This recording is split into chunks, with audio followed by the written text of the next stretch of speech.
com muita ou pouca graça de Deus, muita, né? Sem ela a gente não consegue viver. Ontem à noite, quando após o momento aqui que passaram a palavra para o pastor William, eu subi logo correndo, vocês notaram?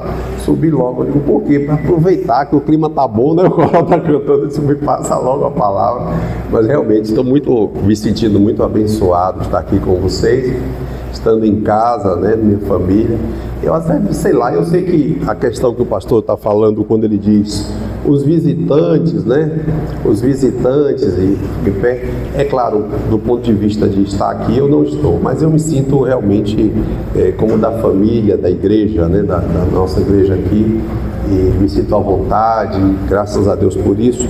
Ontem fomos lá para a casa da irmã Lídia e ficamos lá no café e depois foi difícil dormir, esse povo para botar todo o papo em dia da família, né?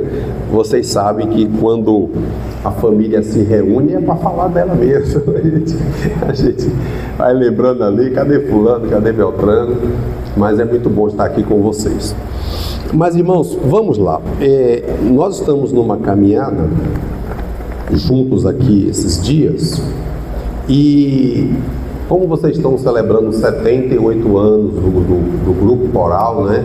E, enfim, é música clássica, é música da igreja, é música que faz parte dentro da estrutura da igreja, né? Para o culto, para a nossa liturgia. Então a gente fica feliz da gente poder celebrar. Imagine um grupo com 78 anos. Gente, eu não tenho nem um pouco, eu fico imaginando assim, dizer que não tenho a metade não, que eu já tenho mais da metade, né? Mas assim, eu fico imaginando a longevidade desse grupo, né? Então que possam vir outros, né? Dar continuidade a esse trabalho, eu sei como é complicado. E ontem eu estou falando, não somente como alguém que está participando, sempre ouvindo coros, mas como alguém que já foi corista, né? Eu vivi essa realidade durante um bom tempo. Eu comecei na igreja servindo como sonoplastia, assim, ligando o microfone, caixa de som, e o sonoplasta é aquele que chega primeiro e sai por último. Não é isso, meus irmãos? Aí tem que desligar tudo, tem que guardar o som, né? Tem que ver, tem que dar manutenção. E depois o irmão Osnaldo da Silva, que era o regente da nossa igreja, ele me convidou um dia, você não quer fazer um teste de música não? Porque eu sabia tocar um pouquinho, e aí me colocou no coral. Eu fui fazer parte do naipe dos baixos, né? Na voz baixa. E com algum tempo ele me chamou um dia e disse assim, agora você vai ser narrador. Eu disse, mas Osnaldo, narrar, ele disse, você vai narrar as cantatas. E aí eu passei para ser narrador e fiquei lá um bom tempo. E Deus me abençoou muito, apesar das grandes lutas. Então, estou falando desse ponto de vista, de alguém que está acostumado a ouvir, a participar e está feliz de estar aqui com vocês celebrando. Bom, qual é a nossa jornada? Nós ontem aprendemos quem é que está por detrás desses que anunciam cantando que o Deus vivo está vindo. É Deus. É Deus que nos chama, é Deus que chamou, é Deus que movimentou. E Ele movimenta pessoas com dons, com capacidades, como nós estamos estudando a vida de Asaf, quer dizer, o movimento deles, né? De Asaf, Eman, Jeduntum. E depois disso, os que são chamados se unem num propósito. E aí nós vemos a manifestação de Deus. E ontem à noite eu mostrei que hoje nós não precisamos, no caso de Asaf e o seu grupo musical, eles inauguraram, né, foram algo simbólico na inauguração do templo, e ali diz que desceu uma fumaça tal, e era a manifestação de Deus. E hoje, eu falei ontem, que a manifestação de Deus é Jesus nas nossas vidas, amém? É Jesus vivo, nós celebramos Ele, nós mostramos, e a palavra dele vai acontecendo na vida das pessoas. Agora, hoje pela manhã, eu quero lhe convidar a abrir o Salmo 73, sentadinhos como vocês estão aí, e nós vamos agora estudar a vida de quem canta isso. Nós vamos ler o Salmo de Asaf. Asaf, ele escreveu 11 salmos aproximadamente, é o Salmo 50, e também os Salmos 73 a 83. Esses salmos foram escritos por ele, ou se pressupõe, né, a escrita deles, por causa do tempo e tudo. Então, às vezes a gente lê o Evangelho, enquanto vocês abrem aí, Salmo 73, e se tem a percepção que você está lendo em busca de ordem. Então, por exemplo, nós vamos ler Asaf. Quem é Asaf? Asaf é músico, Asaf é coletor, Asaf é regente do templo e tal. Qual é a função, o tempo para adorar. Mas é preciso ler tanto o Evangelho, principalmente os Salmos, olhando a pessoa que está por detrás ali. Uma das minhas lutas tem sido essa, sabia? Como pastor, 20 e tantos anos, 28 anos, eu tenho falado, gente, olha as pessoas que estão ali. Porque quando nós vemos as pessoas e vemos o que elas dizem, a gente se identifica e fala, meu Deus, o Senhor realmente é Deus. Então a gente precisa, hoje eu quero fazer isso. Quem é que está por detrás? Quem é essa pessoa que é chamada por Deus, que se une? Como é a vida dela? O que é que ela está sentindo? E aqui nós vamos ler no Salmo 73. Eu vou ler uma versão um pouco mais amplificada, mas não se preocupe, é a mesma coisa. É porque eu trouxe a minha Bíblia velha de guerra, que está comigo desde 86, já passou por várias reformas, viu, pastor? Eu sei que você deve ter uma Bíblia assim. E ontem de noite, eu gosto de estar meditando assim, antes de dormir, eu fui lendo, e daqui a pouco, caiu um pedaço, eu digo, meu Deus, outra reforma, olha bem. Aí eu disse, eu vou pegar aqui para não passar vergonha lá, descolou aqui, e os irmãos falaram, a Bíblia do pastor, meu Deus. Mas vamos lá, vamos ler. Salmo 73, observe, aqui nós vamos ler quem? É Asaf, é esse homem escolhido de Deus, é esse homem que viu a manifestação de Deus. E ele, depois de um tempo, ele escreve esse salmo, ele diz assim: verdadeiramente, Deus é bom para Israel, Deus é bom para os puros de coração. Contudo, entretanto, todavia, os meus pés quase escorregaram. Pouco me faltou para eu escorregar.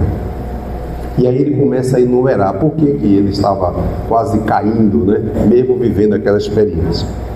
Ele enumera dizendo: pois eu sentia inveja dos soberbos, ao ver como os maus prosperam. Para eles não há aflições, estão até cheios de saúde, não sofrem as contrariedades da vida, não são atormentados como os outros. Por isso, enche-se de orgulho, cobre-se com um manto de violência.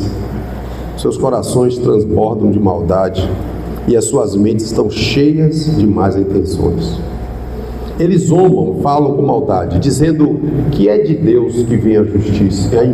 Eles zombam e falam com maldade, dizendo que é de Deus que vem a injustiça. Protestam contra Deus que está nos céus e a sua língua percorre a terra. Por isso, os seus seguidores se voltam para eles e bebem com avidez as suas palavras. Quer dizer, as pessoas veem eles falar e dizem assim: é verdade, esse negócio de Deus não existe não, é verdade, ele faz mal e está fazendo isso. Versículo 11, eles dizem: como é que Deus vem saber disso?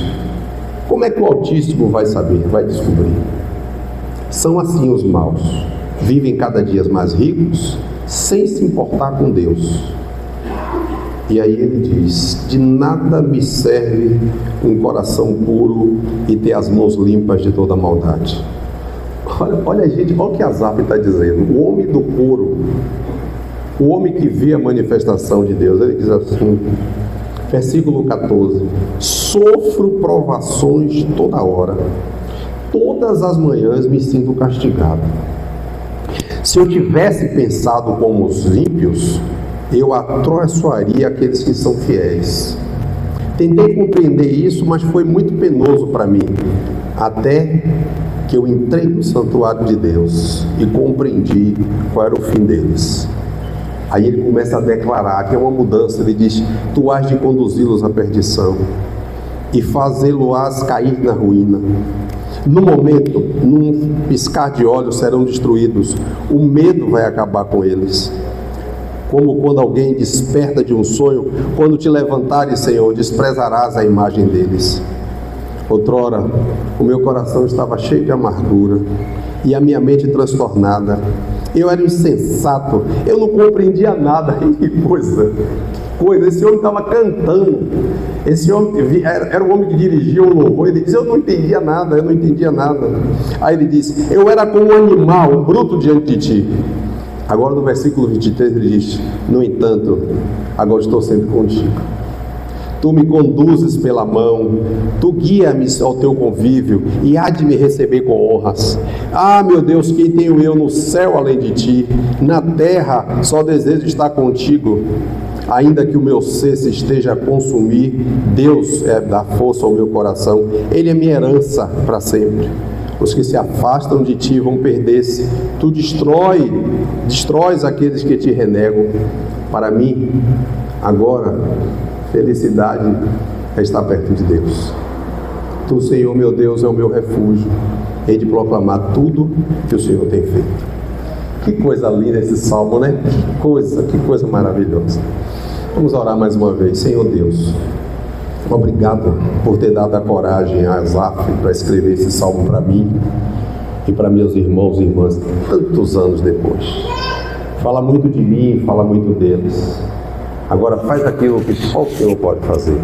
Toca profundamente no nosso coração para mudanças, para melhor, para a tua honra e para a tua glória. Em nome de Jesus. Amém.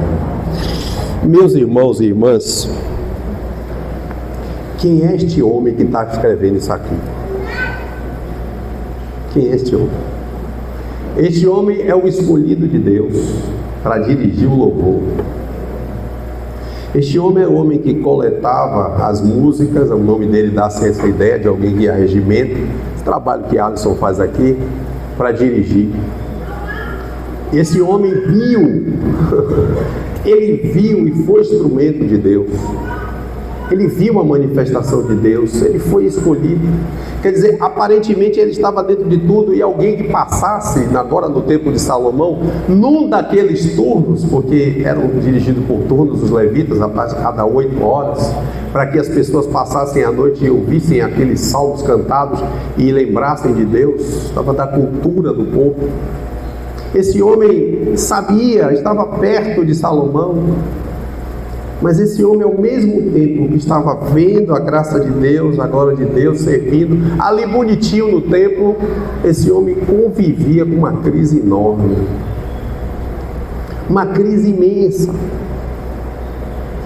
Ele olhava, não se sabe se lá eu estou aqui, eu estou de dentro do templo, olhava e passava e via assim: olha lá, olha aquele ímpio ali, olha o carro que ele tem. Olha para lá, olha a casa dele, olha a família dele. Rapaz, o miserável não fica doente, rapaz. Olha lá, olha para aquele ali, olha isso, olha quanta injustiça. E além de tudo isso, ele ainda fala mal de Deus.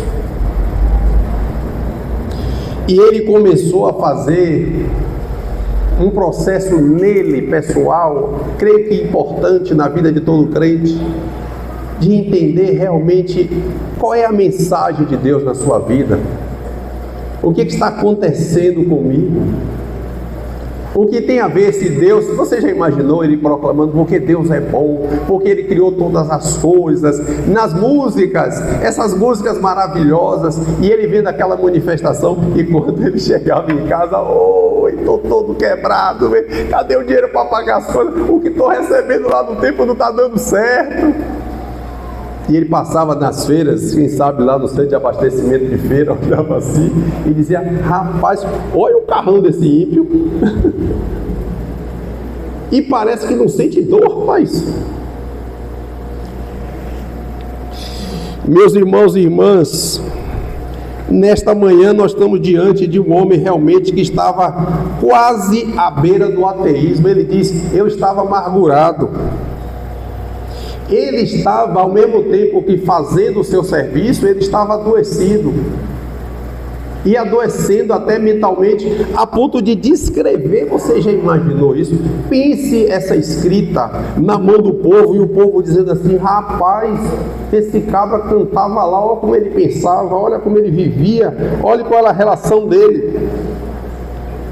Esse chefe, cantor, ele estava vivendo essa situação. E o que estava acontecendo com ele? É que aquilo que é óbvio, quando não está ligado à nossa realidade, parece não ter sentido. Então, eu chego aqui na igreja, aí sento num banco acolchoado desse, fico aqui, se não me arranha, se não quebra, não acontece nada, é só um banco, eu sento, é confortável aqui e tal. Mas se um dia eu entro aqui na igreja, um parafuso desse folga, e eu estou sentado no canto, e eu com meus 90 e tanto quilos sentar, e o parafuso pra partir, mas rapaz, que coisa, até dentro da igreja. Porque é óbvio que o banco esteja aqui funcione. E o que é que acontece? Quando nós, aí estou me referindo a quem está nesse ministério, proclamando isso, às vezes pensa assim, não, para estar ali na frente a pessoa deve ser uma bênção, está com a vida, um mar de roda, deve estar alguma coisa errada. Não. Pelo contrário. Essa crise que acontece é que ele estava cantando algo que não estava ligado à realidade dele. Ele ainda não tinha amadurecido em tudo para entender que a grande questão é Deus conosco. Ele não entendeu. E ele está descrevendo aqui a sua situação de amargura, de tristeza, de abandono. É algo ridículo. Ele diz, eu tinha inveja. Eles não têm nenhum temor, não têm respeito de Deus, falam e prosperam, e eu aqui dentro da igreja, aqui, Meridiana Fundamentalista, me santificando e só porrada, só tomando porrada, só tomando remédio, só vindo aqui, colocando nos cultos de oração, pedindo a Deus. O que estava acontecendo, acontece também com muitos de nós. Por caminho eu tenho encontrado muita gente assim, que não entendeu ainda qual é o processo de Deus. Não entendeu. E ele se mistura à música e a qualquer outra área na igreja, não é, pastor? Qualquer outra área. E ele serve e ele acha que de alguma forma ele vai ser poupado. Ele vai ser poupado. Um dia eu estava servindo como pastor lá na Igreja Batista Jerusalém. E nós recebíamos muitos vocacionados lá que queriam trabalhar nos nossos campos. E foi um menino lá, ele foi seminarista nosso, e ele pediu para conversar, fazer uma entrevista, e eu fui lá. Interessante que ele começou falando assim para mim, nunca me esqueci disso. Eu fico assim olhando o pastor Silvio, hein, pastor, é uma bênção, não tem problema nenhum. Tudo bem, olha, a gente vê o senhor, vê a alegria. E aí, é só uma questão de idade, eu gosto muito de fazer isso. Que ele estava sentado assim, de frente para mim, e eu estava no dele. Aí eu fiz assim, meu irmão, levante aí. Ele, que foi? Levante aí, levante. Aí ele, sente aqui na minha cadeira. Ele disse, puxa, irmão, sente aqui, rapaz, na minha cadeira. Ele sentou. Aí ele sentou, eu sentei na cadeira que ele estava. Aí disse, faz de conta agora que eu sou o Silvio e você é o pastor. Você está acostumado, eu queria contar os meus problemas. Porque essa é a percepção, meus irmãos. E a percepção que muita gente quer. Muitas vezes está cantando num coro desse, 78 anos, bonito, que mais bonito ver o coro cantando, né? Eu fiquei orgulhoso aqui, né? Todo cantando, tudo certinho, esforço, mas não sabe o que está por detrás aqui. Tem gente gemendo, gente sofrendo, gente passando por dores terríveis, perdas incalculáveis, profundas, que chega aqui se arrastando. E se essa pessoa estiver vivendo uma crise dessa, é pior ainda. Meus irmãos, a gente lê os evangelhos, meu Deus do céu, me perdoe, viu? É muito tempo fazendo meu cabelo por aí. Tem hora que eu fico, Senhor, me dê paciência. Parece que a gente não está lendo, mas não está lendo, não está entendendo. Você quer ver um exemplo? Pega a carta de Lucas, eu vou citar outro exemplo aqui, Lucas. Olhe quantos exemplos de pessoas assim. Diz lá no capítulo 1 que tinha lá um sacerdote chamado Zacarias. E ele tinha uma mulher chamada Elizabeth, ou Isabel, como vê a tradução. O texto, a gente lê, parece que não vê, né, meu irmão diácono? Olha, o texto diz que ele era santo, irrepreensível, tudo certinho, uma mulher santa, e serviu no santuário. Serviu no santuário. Aí o Lucas diz assim, que Lucas está escrevendo para Teófilo, e ele está dizendo para aquele homem que se converteu, ele diz assim, olha, eu vou escrever a história de Jesus para você ver como dá certo. Ele está dizendo isso, para reafirmar a fé daquele homem. Aí quando diz acerca daquele sacerdote, diz assim, eles eram santos e irrepreensíveis, servindo a Deus, aí tem lá um mais, entretanto, contudo, todavia, não tinham filhos. Você sabe o que é não ter filho naquela época? É não ter aposentadoria, é não ter para onde correr. Não tinha INSS naquela época não, meu irmão, não tinha abrigo para idosos. Então quando uma mulher não tinha filhos, por isso que ela era humilhada, muitas das vezes, como Ana e tantos outros. E aí ele ia ali servindo a Deus e orando, até que um dia ele entrou no santuário no momento da oferta e disse que apareceu um anjo, um arcanjo, né? E ele diz assim, olha, Zacarias, as suas orações foram ouvidos. Eu fiquei assim pensando comigo, quantos anos aquelas orações, meu Deus? Pense aí. Ele ficando velho, Isabel ficando velha, ele olhando assim, meu Deus, onde é que eu vou? Quando morrer, ou quando ficar velho, o que é que eu vou fazer comigo? Até que um dia o anjo diz, as suas orações foram ouvidas.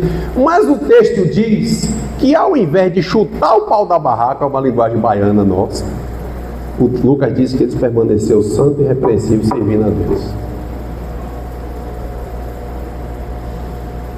Porque, meus irmãos, é dessa experiência que nós precisamos para o crescimento, para viver a realidade das pessoas. É por causa disso que o coral pode proclamar a volta de Jesus até que ele venha, porque nós estamos de contínuo com ele.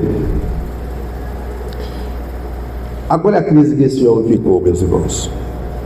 Versículo 10. Os seus seguidores se voltam para eles e bebem com avidez as suas palavras. Quer dizer, não só a impiedade que estava prosperando do ponto de vista social e tudo, mas as pessoas que estavam ao redor diziam, quem está certo é esse ímpio. Porque imagine Asaf, e aí alguém diz assim, você está lá na igreja, ó, não estou vendo nada na sua vida aqui como está, passando tanta dificuldade. Aí ele vai vivendo isso e ele diz, olha, versículo 15, se eu tivesse pensado como eles, eu ia atrair a minha geração. Ou seja, ele chegou um tempo que ele disse assim, eu estou aqui servindo a Deus, cantando, tal, mas vou dizer, viu, a vontade que me der de dar, esse negócio não dá certo não, estou aqui. Não consegui propor uma família, muitas vezes te propus, mas a família não está boa, eu estou passando aperto, estou doente. Porque do ponto de vista dele, a relação era justamente essa.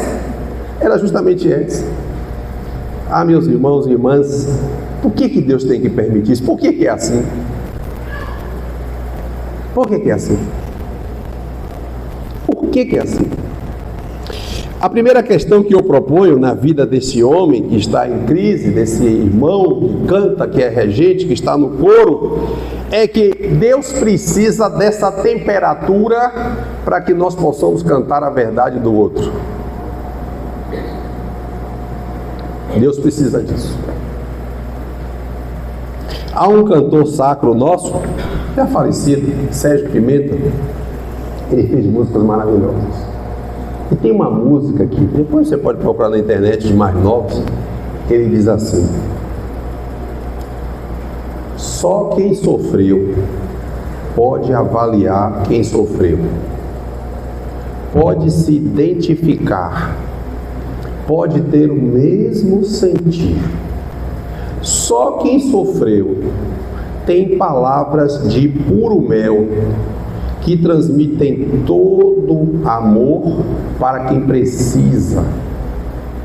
Ele diz: e o Cristo encarnou, sofrendo como homem a dor, sabendo o que é padecer na mente e no corpo.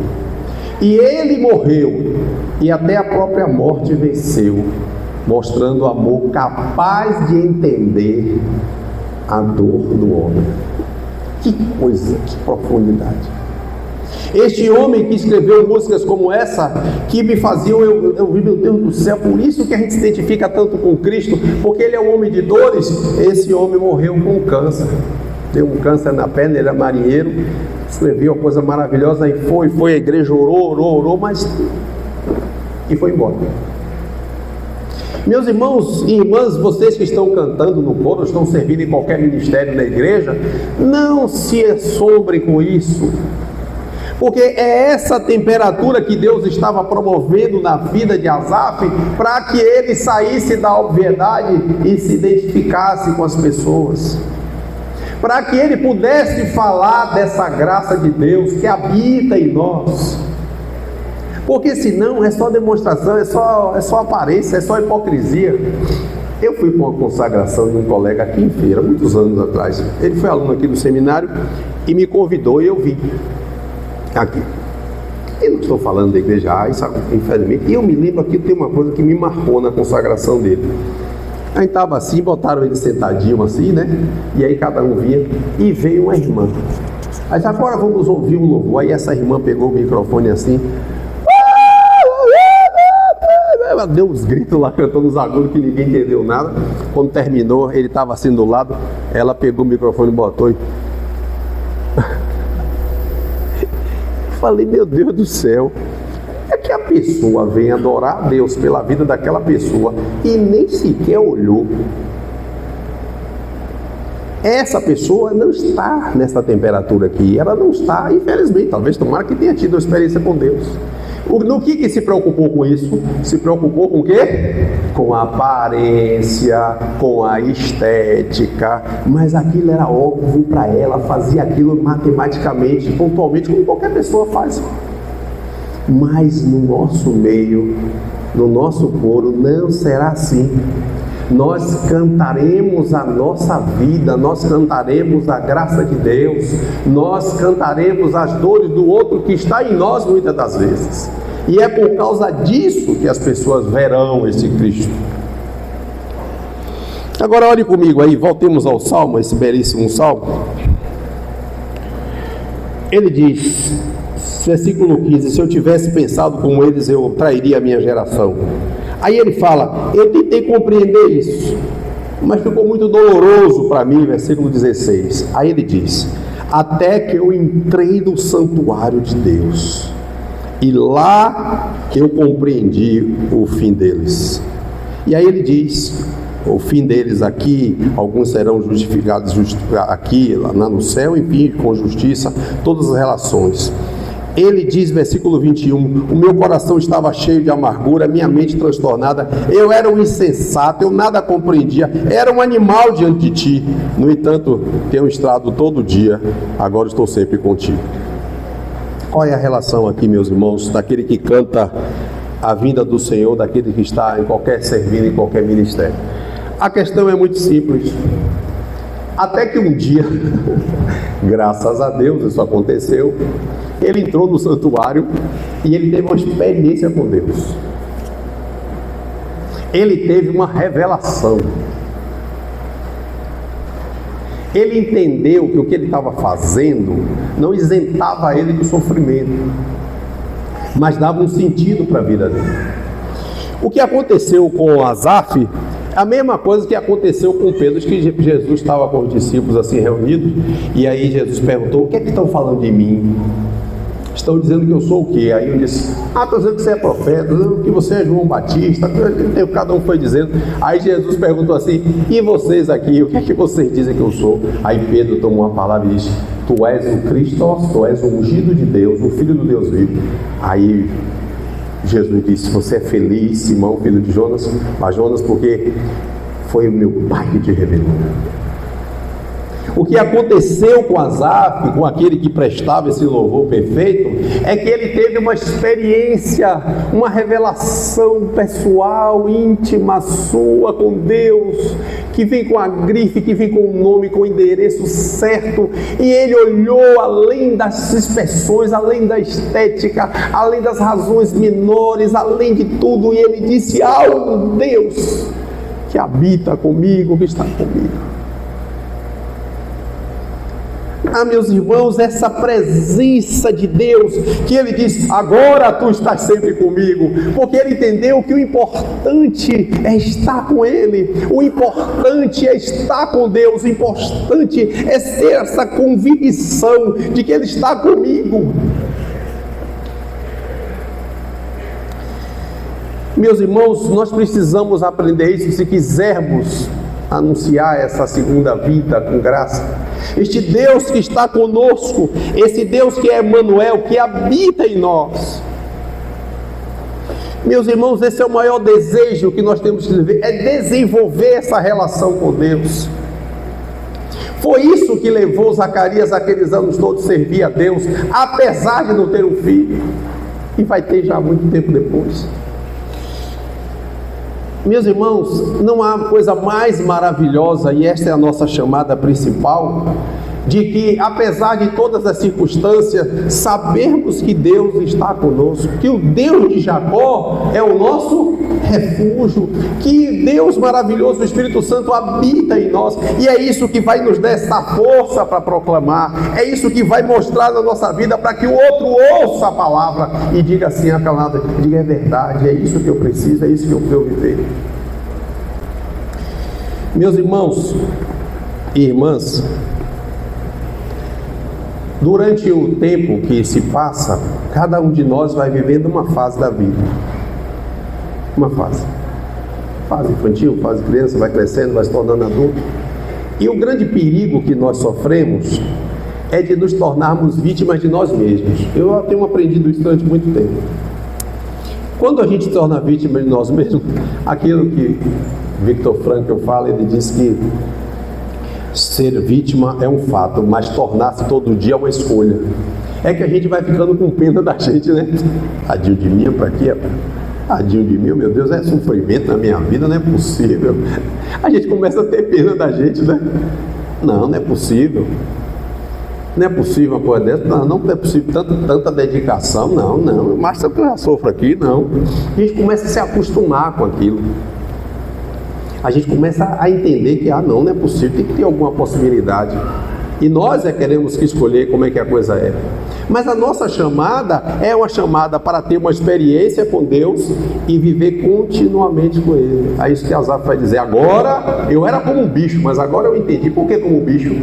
Quando é que o bicho está bem? Quando tem corpo. Né? Se tem um cachorro em casa, chega como você bota a raça.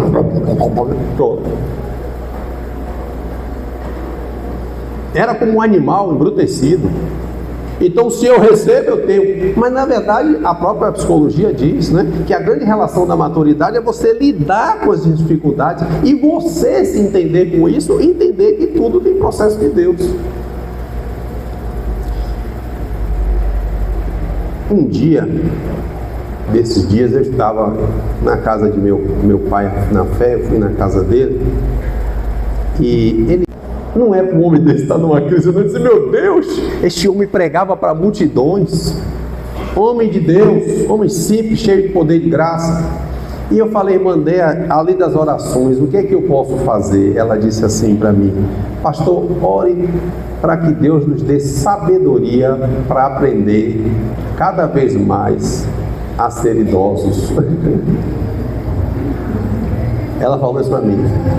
Ore e peça a Deus que Ele nos dê sabedoria para a gente aprender a viver nesses limites e não descrer da sua presença. E aí ela me mandou um hino que eles cantaram lá. E eu orei e agradeci a Deus, disse, meu Deus, me dá um pouco dessa fé aí.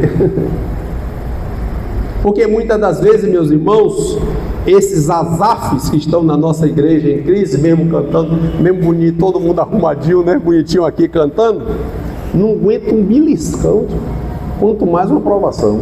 Beliscãozinho assim, o que foi? Não é nada, eu vou largar tudo, eu vou chutar o balde, não quero mais, meu Deus, que foi? Porque o pneu do meu carro furou. Agora, quando eu olho e vejo o Asaf, vejo o pastor Ivene, Isabel, tantos outros que eu posso citar, eu digo, meu Deus, esses homens, as pessoas entenderam que é justamente isso que os faz proveniente de poder cantar, faz de conta, só faz de conta que eu passei mal, sei lá, tive uma dor de barriga, uma dor no rim, qualquer coisa aí, eu tô mal mesmo. Aí eu chego, ô irmão Ronaldo, me ajuda aqui, me socorre. Aonde é que me leva aqui? Eu tô morrendo de dor, irmão Ronaldo, a dor que eu não tô aguentando. Me leva aí com emergência aqui, eu não sei. Aí o que é que o irmão Ronaldo vai fazer? Como ele é mais forte, o que é que ele vai fazer? Me abraça assim, me segurando. Pastor, segura aqui em mim. Diga aí, pastor, segura em mim. Pastor, segura aqui em Pronto. mim. Pra onde é que a gente vai para me levar para emergência? Me diga aí. Vamos lá pro EMEC. Pronto, o EMEC. Daqui para lá, dá quantos minutos? Uns 3 minutos. Pronto, 3 minutos, aí lá vai. Embora. O irmão tá aqui me segurando, né? Aí eu vou cair, ele me segura. Pô, obrigado, viu? Tô ruim, embora andando, né? Aí vai. Ô irmão, deixa eu lhe falar uma coisa. Antes de chegar lá, só o senhor aqui já me deu tranquilidade. Sabia? Só saber que o senhor tá aqui comigo, se eu cair, ó, se ele me segura, é forte, me segura. Aí ele vai dizer assim, diga assim, pastor, já tá perto. Pastor, já tá perto. Pronto, agora fiquei mais tranquilo ainda. Olha isso aqui, ó. Obrigado, pode sentar. Você está vendo? Só a presença dele física já me deu tranquilidade até resolver o problema. E ele vai me levar para o lugar certo. Eu aprendi que Deus é assim. Enquanto o problema não se resolve, enquanto não chega uma solução, seja qual for ele, eu quero ter essa consolação. Ele está comigo aqui.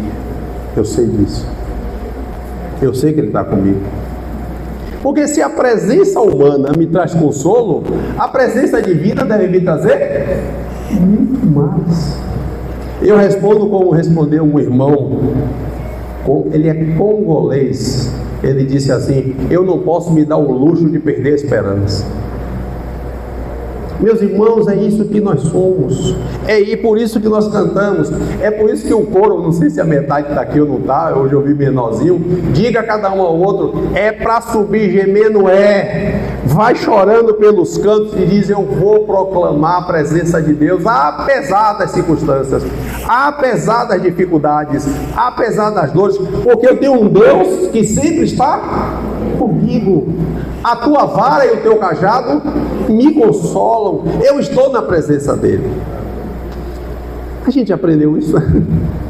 Ou a gente acha que fé cristã é loteria? Meus irmãos, é assim no passado, é assim hoje e será até a volta de Jesus. Agora, enquanto isso, a gente vai aproveitando dessa experiência. Estava esta semana conversando com uma mãe e ela disse, pastor, meu filho está assim, meu filho está assado, eu estou orando por ele, mas tem uma parente minha que perturba não sei o quê. E ela falando, eu disse assim, eu entendo seu coração de mãe, mas deixa eu lhe fazer só uma pergunta. Eu disse, você ora para os seus filhos? Oro todo dia de joelho. E você crê que Deus ouve? Creio. Aí eu disse assim, será que Deus vai esquecer as suas orações em detrimento da mulher que está lá criando problema? Você esqueceu que Deus está com você? Você esqueceu que Ele habita com você? A gente perde, irmãos, a dimensão dessa realidade. Eu gosto muito de fazer isso, viu? Eu quero ensinar, se é que eu posso ensinar alguma coisa.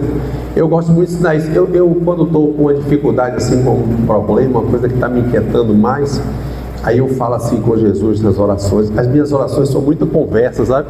Eu digo assim, Senhor, o Senhor está vendo isso aí? Eu sei que o Senhor está vendo. Eu só quero ver como é que o Senhor vai me livrar dessa. Eu só quero ver. Porque o salmista disse, eleva os meus olhos para os montes. Ele está apertado ali com o povo, né? E ele pergunta, de onde virá o meu socorro? Vem dali, é isso que ele está dizendo, vem dali. Aí ele fala, o meu socorro vem do Senhor que fez. Então para mim ele está dizendo isso, eu só dependo de um. Então eu oro assim, como é que o Senhor vai me livrar dessa aí? E eu fico olhando, sabe? E daqui a pouco, ó, eu gosto de contar essas coisas porque eu acho que a palavra de Deus tem que ter a minha vida onde eu estou em casa, peguei dengue. Não, torci o joelho. Aí fui para emergência, empenaram o meu joelho, botaram um bocado de coisa. Chegou em casa, estava uma crise de dengue lá em Salvador, peguei dengue. Aí, rapaz, tomando remédio, o joelho engessado, de dengue na cama. Aí daqui a pouco, tomaram muito remédio, vem aparecer um cálculo renal. Já teve um cálculo renal, miséria, não desejo para ninguém. Aí me pegaram e me levaram para emergência, ao Hospital Salvador. Aí eu fui. Quando chegou lá no Hospital Salvador, eu entro todo vermelho de dengue, o joelho inchado. Aí o médico bota aí, senta aí, tome analgésico, tome não sei o que, nada. Aí o médico fazia uma ultrassom, aí quando a médica me botou numa sala, aí me botou assim de lado, eu para subir na cadeira, oi, que é o joelho, tô com o joelho estava enfaixado. O senhor tá com as manchas assim, tô de dengue. Aí, volte para cá, e quando virou, ela botou o cálculo. Aí a médica que fez a ultrassom olhou para mim e disse assim: poxa, o senhor tá precisando de oração.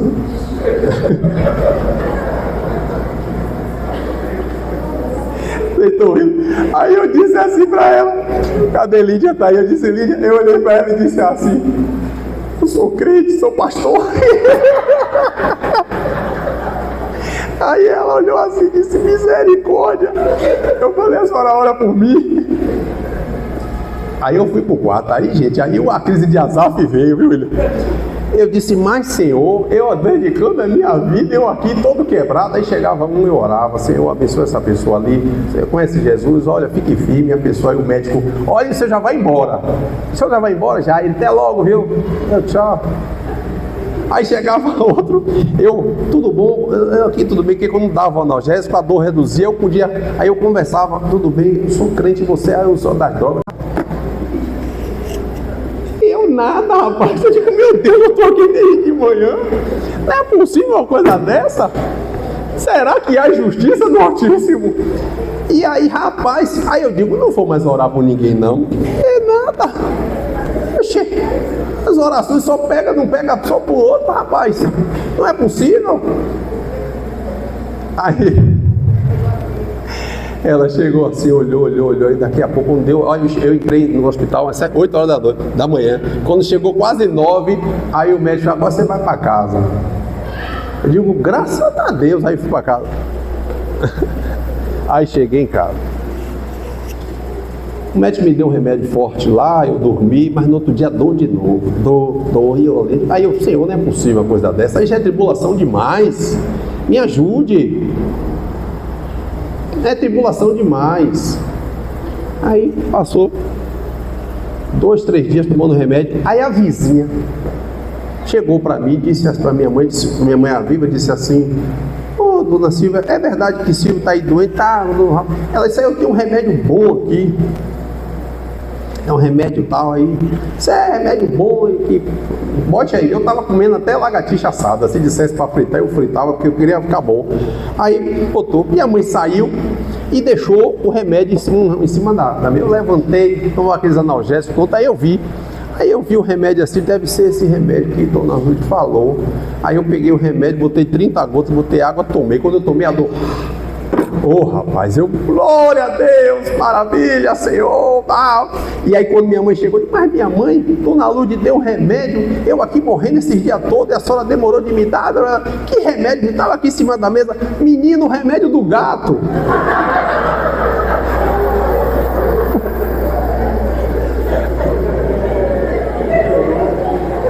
Gente, isso é sério, eu não estou brincando não.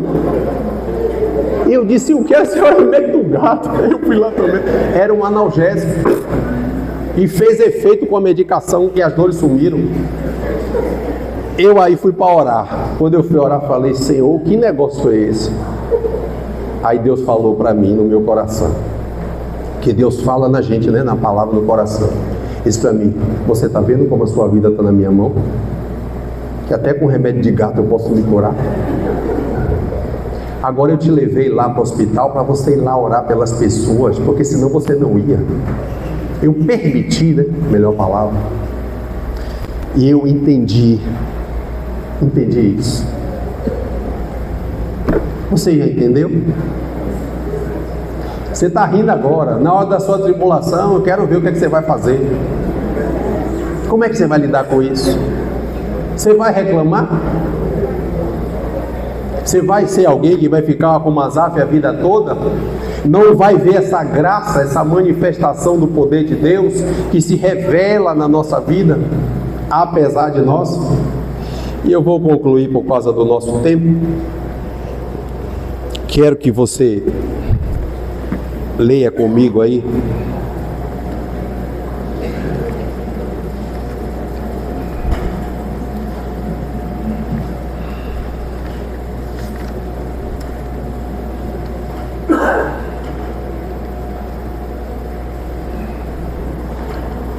O povo do coro aí que está fazendo 78 anos, tal, e vocês também.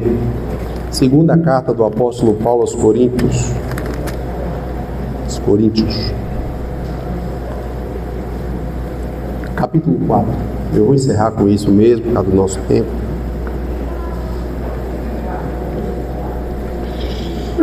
Pelo que nesse ministério, a palavra ministério aqui é serviço, segundo a misericórdia que nos foi feita, não desfalecemos. Antes, pelo contrário, devemos rejeitar as coisas que por vergonha se ocultam, não andando com astúcia, não falsificando a palavra de Deus, e assim nos recomendamos a consciência de todo homem na presença de Deus pela manifestação da verdade. Mas se ainda o nosso evangelho está encoberto, é para os que se perdem que está encoberto, nos quais o Deus desse século cegou os entendimentos dos incrédulos, para que ele não resplandeça a luz do evangelho da glória de Deus, que é a imagem de Deus, ou a glória de Cristo. Porque não nos pregamos a nós mesmos, olha que coisa tremenda, né? Mas pregamos a Cristo Jesus, o Senhor, e nós mesmos, como o quê? Como servos dele, por amor.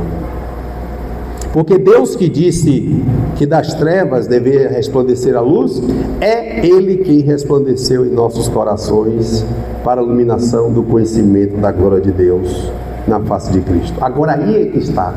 Por quê? E aí Paulo diz: porque temos esse ministério glorioso, mas, versículo 7, temos, porém, este tesouro em vasos de barro. Se a do poder seja de Deus e não de nós.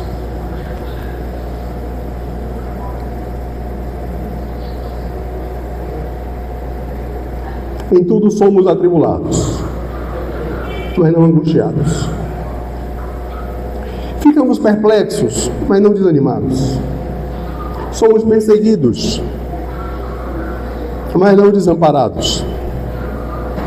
Abatidos, mas não destruídos. Trazendo sempre por toda parte a mortificação do Senhor Jesus no nosso corpo, para que a vida dele se manifeste em nós. E assim nós que vivemos, estamos sempre entregues à morte por amor de Jesus, para que a vida de Jesus se manifeste também na nossa carne mortal, de maneira que em nós opera a morte, mas por causa de vós a vida. Eu estou emocionado porque nenhuma tribulação mais do que eu possa suportar, mas por causa dessa graça que nos alcança. Porque todas as vezes que a gente medita assim, eu creio que é uma chamada de Deus para você renovar o seu compromisso com Ele. É uma chamada de Deus para você servi-lo.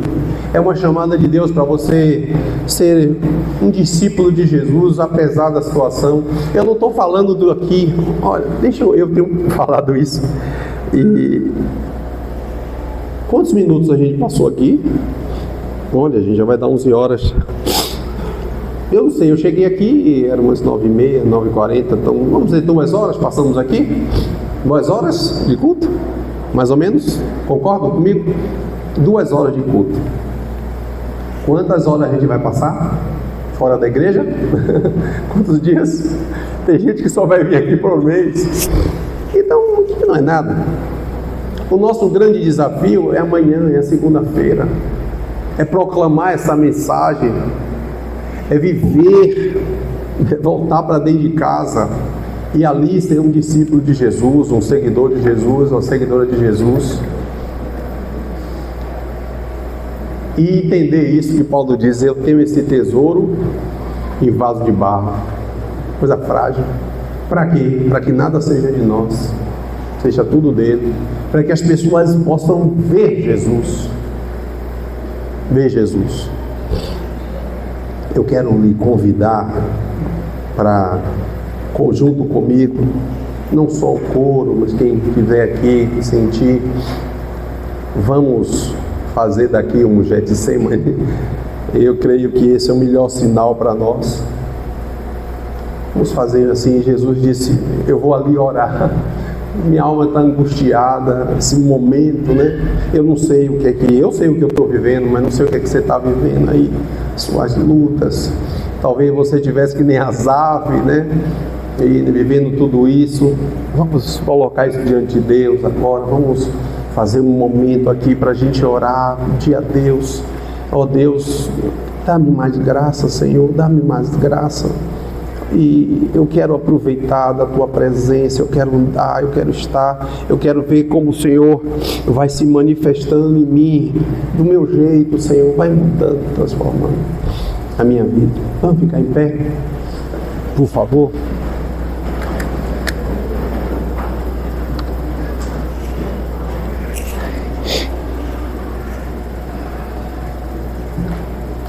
Eu sei que foi pago um alto preço para que contigo eu fosse meu irmão. Quando Jesus derramou a sua vida, Ele pensava em mim, Ele pensava em mim, pensava em nós. Eu sei que foi pago um alto preço para que contigo eu fosse meu irmão. Quando Jesus derramou sua vida, Ele pensava em ti, Ele pensava em mim, pensava em nós, e nos via redimidos. É verdade. Lutando o bom combate do Senhor, lado a lado trabalhando, sua igreja edificando e rompendo as barreiras pelo amor. E na força do Espírito Santo nós proclamamos aqui que pagaremos o preço de sermos um só coração no Senhor. E por mais que as trevas militem e nos tentem separar, com os nossos olhos em Cristo,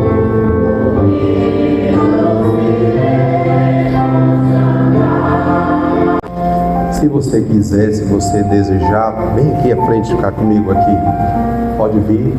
Se você quiser, nesse momento, não significa absolutamente nada pessoalmente para mim. É um momento simbólico. Eu gosto de fazer apelos e faço apelos também para crentes. Ah, mas eu sou crente. Não, crente para você melhorar. Aí você vai dizer: eu entendi. Eu entendi. Deus quer usar a minha vida. Eu vou continuar firme. Vem aqui, vem orar comigo aqui. Pode vir, saia do seu lugar. Venha, meu irmão. Venha em nome de Jesus. Você está passando alguma enfermidade, alguma luta, você quer consagrar a Deus, vem. Fique aqui, ó. Pode ficar aqui do lado aqui, isso. Pode vir. De frente para mim, viu? De frente para mim. Venha, pode vir, venha. Venha. Momentos que na vida pensamos em olhar para trás, é preciso pedir ajuda para poder continuar. E clamamos o nome de Jesus. E clamamos o nome de Jesus. E clamamos o nome de Jesus, que Ele nos ajuda a carregar a cruz. É isso que a gente precisa. Esses irmãos estão aqui. Senhor, lembra de mim. Senhor, me ajuda. Me ajuda. Alguém pode estar aqui sem ver, é verdade. Eu estava com uma azar, eu já estava para ir embora, estava para ir para o mundo. Estava aqui, não estou vendo a coisa melhorar como eu quero. Agora hoje você entendeu que Deus quer trabalhar na sua vida, quer ser seu Senhor. Deus quer caminhar com você. E você vai experimentar isso. E aí você vai poder ajudar outros. Você vai poder falar: olhe para mim. Olhe para mim, como eu disse. Olhe para mim. Eu sei que Jesus faz. Deus é poderoso. Vamos orar. Meu Deus, meu Senhor, oh nosso Deus, mais uma vez estamos aqui, Senhor, para te agradecer pela tua presença em nossas vidas. E todo dia eu te pergunto: por que o Senhor me escolheu? Quem sou eu, como diz Davi? Quem é a minha casa? Por que o Senhor escolheu essas pessoas aqui? Oh Senhor, nós temos tantas dificuldades, tantas lutas, dores. Mas, ó Deus, obrigado, porque o Senhor sempre está dizendo: eu sempre estou contigo. Ó Deus, obrigado por aquele momento que a gente pensou em chutar o balde. E o Senhor nos deu força, coragem. Obrigado, Senhor, por aquele momento que a gente pensou em acabar com tudo. E o Senhor apareceu para nós, através da palavra de alguém. Obrigado, Senhor, porque o Senhor nos ensina que a grande questão somos nós mesmos. Nós precisamos de Ti, Senhor. Nos ajude. Ajude esses irmãos e irmãs. Eles vieram aqui à frente, como eu estou aqui também, mas há outros lá. Também estão orando, Senhor. Ó Deus, atende. Dá uma graça especial, mais um sinal, para que a nossa fé seja cada dia mais renovada. Ó meu Deus, que quando cantarmos a Tua palavra, as pessoas olhem para nós. Que não seja algo mecânico, técnico, seja a nossa vida ali, o que nós somos diante de Ti. Obrigado, meu Deus, por essa manhã. Obrigado pela vida do Teu servo, pastor, que está à frente dessa igreja. Obrigado por esta liderança, por esses irmãos, por tudo, por esta festa. Muito obrigado, Senhor. Nós agradecemos. Em nome de Jesus. Amém. Podem sentar.